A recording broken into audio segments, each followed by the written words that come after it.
Police released surveillance pictures from the scene of the attack where they say Marine veteran Gavin Long lured officers into close range and used a shoot and move technique to confuse officers about the direction of gunfire. Long killed 3 officers and wounded 3 others. 1 is in critical condition.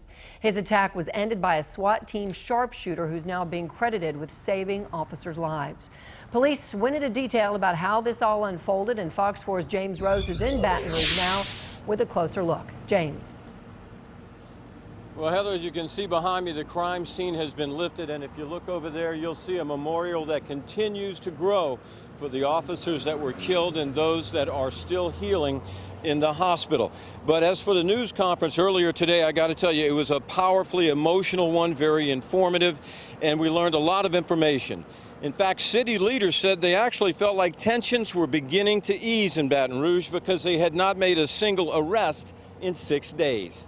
We believe while this individual was in the city, he was looking for locations to specifically target police officers. No doubt in my mind. The head of the Louisiana State Police, Colonel Mike Edmondson, says the attacks were nothing short of assassinations of police officers.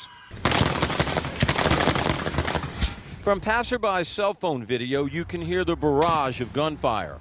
While it's early in the investigation, Edmondson demonstrated how 29-year-old Gavin Long was able to shoot 6 officers and kill 3 of them on the scene. Investigators say he used 2 assault rifles and a 9mm pistol.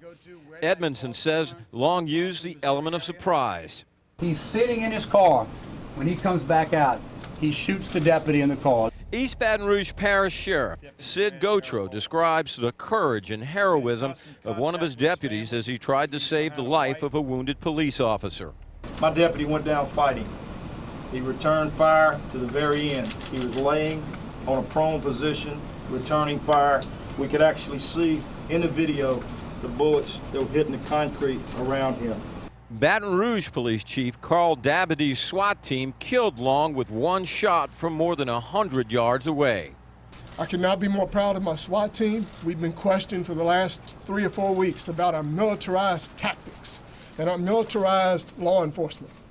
This is why. Because we are up against a force that is not playing by the rules. And that's one point they continue to reiterate today, that had that SWAT officer not taken him out when he did, he was going to get in his car, drive to another location, and very likely begin executing other officers as he drove by. But keep in mind, where I'm standing, it's only about 3/4 of a mile to the East Baton Rouge Parish headquarters, and that was one of the biggest concerns they had. It's another reason they think he began striking here as he made his way toward the headquarters. Heather? Gotcha. All right, James, talk about the SWAT team sharpshooter, the one who took down Gavin Long. I mean, the chief was saying that Long was trying to get to his car when he was shot and then perhaps doing, like you said, moving more towards headquarters. Right, you know, they talked a lot about the shoot and move tactics. He was all over this place, and he had his car positioned so far away, he was expecting to get away. Now, one of the officers was actually shot in the chest as he was running the plate of the car, so he would know who the shooter was. And he was shot in the shoulder, and he is the one who's fighting for his life right now. But I can tell you, you know, had he gotten away, this could have been a very, very bad situation, even worse than it is now.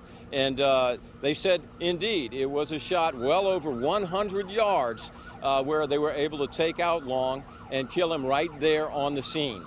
And again, this was a situation where they didn't know what was going on. They even left him out there, got the bomb squad to come out and check the body out, thinking he might have been booby-trapped as well.